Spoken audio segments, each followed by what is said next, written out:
like a Hellcat. In another preliminary, he's been mentioned as a possible opponent. I take all comers. I don't duck any man. Can we assume that Michael Dokes is one of the All prospects? comers. Come one, come all. Because nobody can get close to me. They're not even close. I'm the best fighter in the world. In the spring of 1985, one special young man had his debut fight. Back then, no one knew he was destined to become one of the most recognizable boxers in history, Mike Tyson. He broke into the ring, demolishing one opponent after another on his path. His youth, speed, and powerful onslaught made his fight spectacular. In this episode, we will show you the destructive power, the lightning speed, and the malicious aggression of the legendary Mike Tyson.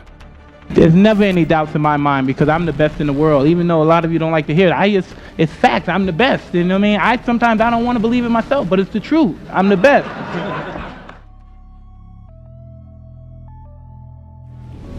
Mike Tyson versus Ricardo Spain. The fourth fight in Mike Tyson's career took place on June 20th, 1985, at Resorts International, Atlantic City, New Jersey. Mike Tyson's fourth fight. First fight in front of a big-time audience, though. This time not in. Mike Tyson.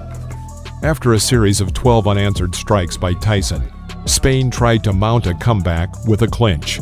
In an instant, Mike hits with a left hook, sending Spain to the deck. Hits like a steam hammer.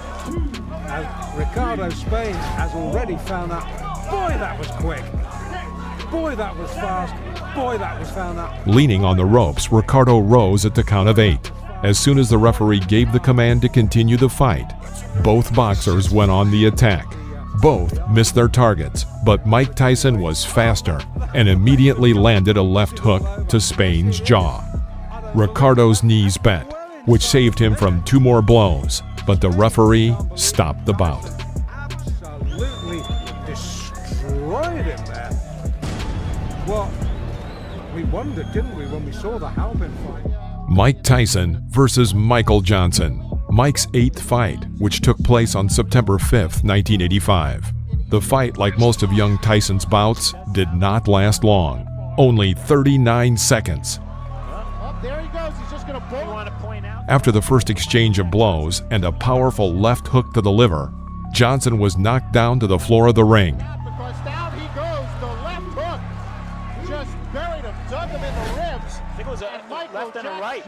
The referee counted and gave the command to continue. The fight quickly began again, and Tyson hit Johnson with a powerful right cross, knocking him out. And he put it all there. The right to the head, and it's all over. Goodbye. I hope he's not hurt because that was a brutal, wide open punch. He did not have his guard up, and Mike Tyson just Mike Tyson versus Robert Coley. The 10th fight in Mike Tyson's career took place on October 25th, 1985, at the Atlantis Hotel, Atlantic City, New Jersey. The scheduled 8-round match began quickly and ended just as quickly, all in the style of the young Mike Tyson. In the first round, Tyson crushed this taller opponent at just 37 seconds, taking him down with a powerful left hook.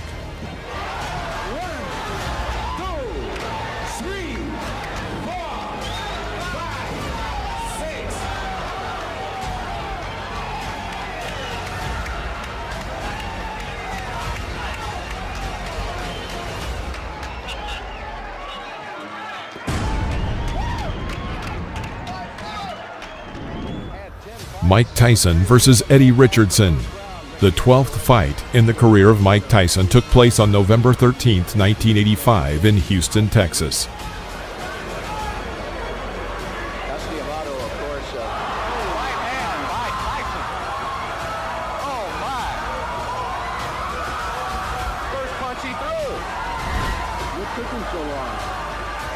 There were a lot of spectators in the hall. Everyone got comfortable in anticipation of the next knockout. And the knockout came, 1 minute 17 seconds into the first round, when Mike delivered a left hook to Eddie's head. They can find some fights. Left hand almost drove the canvas. He not only knocked him down, but he absolutely carried him through the air. And it's over. I see right now a major flaw and problem in Mike Tyson's career, and that's going to be to have a fight that lasts long enough. Mike Tyson versus David Jaco. The 16th fight in Mike Tyson's career took place on January 11, 1986, at the Plaza Convention Center, Albany, New York. Each time Tyson tried to develop a new attack, Jaco would resort to a clinch, apparently hoping to tire him.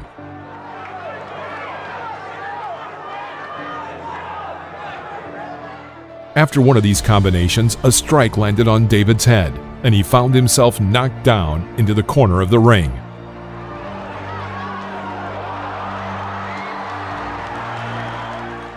The blow was not too strong, and David found the strength to rise. Tyson, as in previous battles, immediately rushed to finish off his opponent. Moving like a pendulum in front of his discouraged rival, he throws out another left side strike and again puts David on the floor of the ring.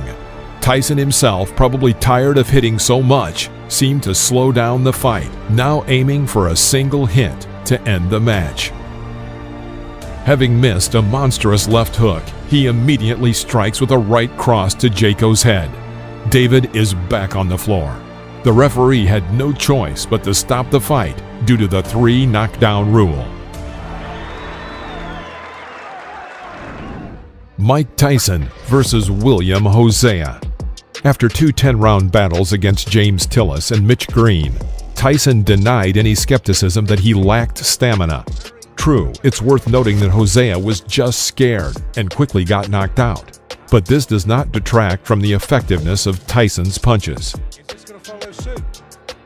Not give Reggie Gross any lasted 1 round in his last fight. So, After a clinch, Mike catches William on an oncoming right cross and tries to develop an attack by embarking on a powerful series.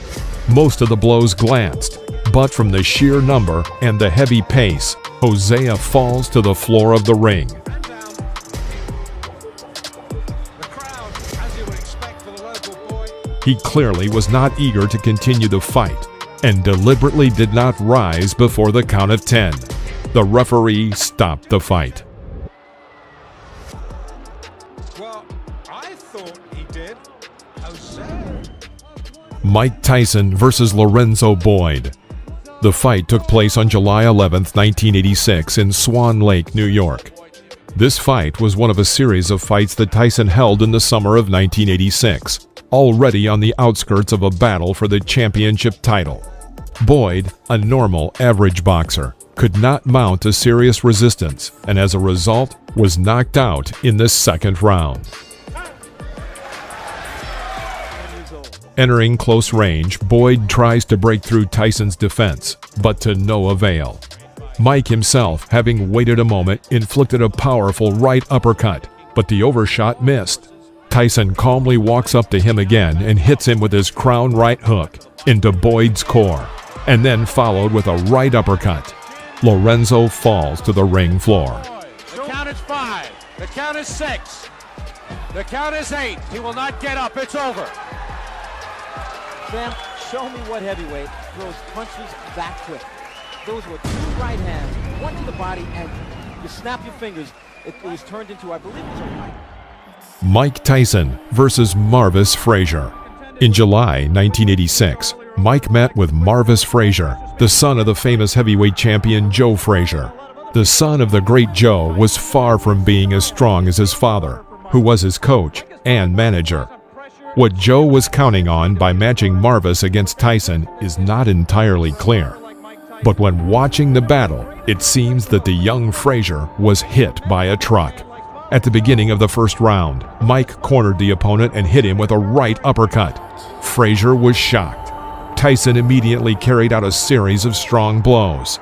His enemy fell. The referee started the countdown, but seeing that Frazier was lying insensibly, he stopped counting. It was a hard knockout. Frazier came to his senses in a few minutes. Tyson took only 30 seconds to knock out Frazier. This fight was the shortest in the professional career of Iron Mike. Ferguson, the first time you saw him here on ABC uppercut, the right uppercut. Mike Tyson versus Alfonso Ratliff. The fight against Alfonso was the last for Mike before the fight for the champion title with Trevor Berbick.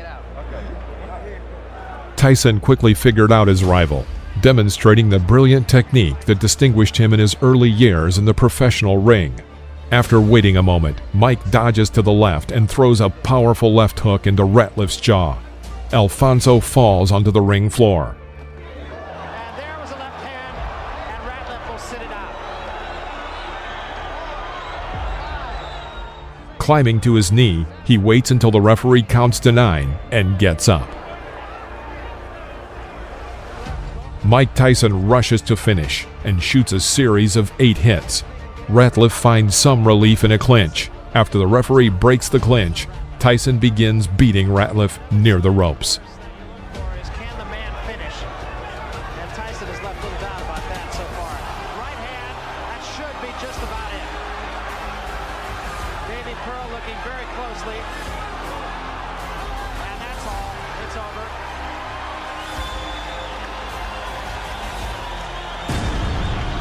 The bicycle had a flat tire. And the rider fell off.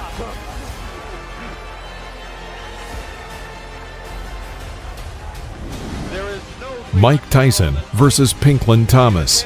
The battle took place on May 31st, 1987. At this point, Mike was the owner of the WBA and WBC belts.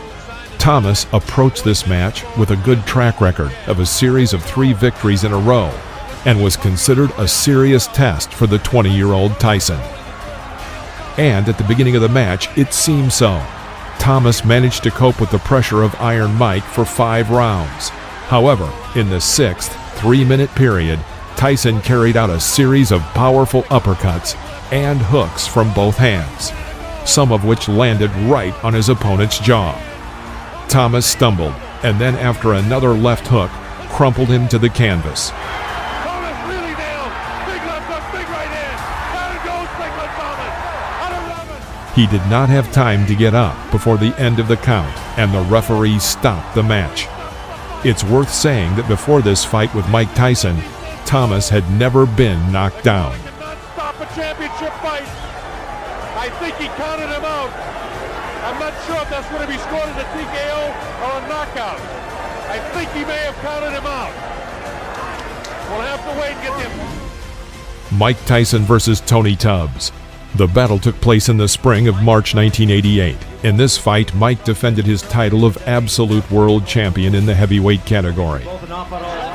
The fight did not last long, ending in the 2nd round with just one but very powerful left hook.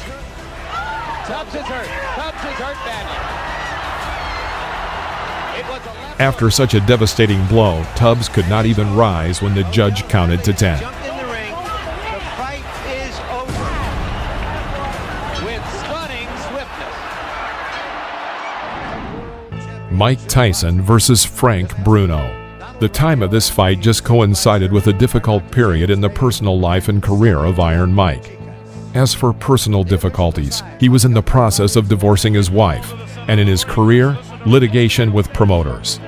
Tyson had very little time to prepare for the upcoming battle, only a couple weeks of full training. From the very first seconds of the battle, Mike carried out an effective attack, after which Bruno was on the canvas. It was a knockdown. Bruno's already tagged with the right hand. And there goes Bruno for the first fast fight. The first right hand that got him. He was down. Bruno managed to recover and continue the fight, sometimes showing good boxing. Mike is just looking for an opportunity to come. It all ended in the 5th round when Tyson struck a series of punches, from which Bruno was thrown to the ropes. It was there that Mike began to continuously beat him, and it stopped only when Bruno's team threw in the towel. Richard Steele has moved in and has stopped the fight. It's all over. Michael Tyson wins on a 5th round TKO. Mike Tyson versus Henry Tillman. This was the first fight that Tyson had after losing to Buster Douglas. Is In June, Mike met with this amateur offender, Henry Tillman, who in 1984 got in his way on the U.S. Olympic team. Whether the fight goes past 2.5 rounds or less than 2.5 rounds here in Las Vegas. No one had any doubts about Tyson's victory, but the fact that Tillman was terribly intimidated reduced the fight to the first round. One spectacular punch, and Tillman was down for the count. He should be doing a lot more movement than he is now. He's allowing Mike Tyson to trap him in the corner.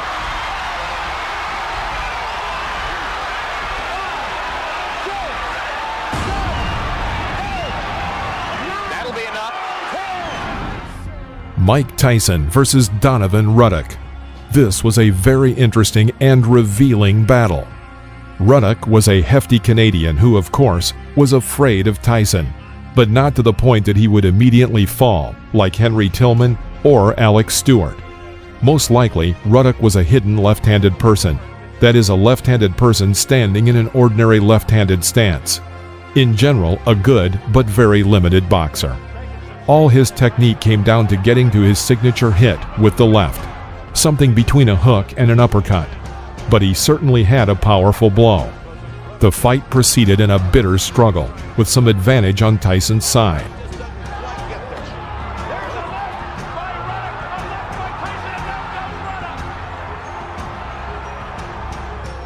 In the 7th round, he hit Ruddock's jaw with a left hook. Ruddock staggered and leaned on the ropes. Mike Tyson rushed in to finish off the opponent, but the referee, Richard Steele, suddenly stopped the bout, calling a TKO.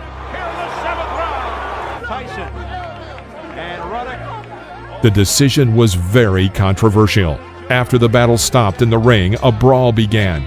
After the intervention of the security guard, the fight was stopped. Mike Tyson versus Buster Mathis Jr. The battle took place in December of 1995. Mathis held his defense and avoided Mike's punches well, but this did not last long. In the 3rd round, Tyson sent Buster Mathis to the floor with a right uppercut. Mathis did not have time to rise before the count of 10, and the referee called a knockout. He didn't beat the count. A devastating right uppercut, 2 of them by Mike Tyson, and he is knocked down Buster Mathis Jr.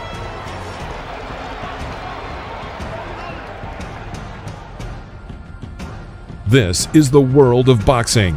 Thank you for watching. Please press the like button and comment below, as well as subscribe to the channel so you won't miss any new episodes about legends of the past.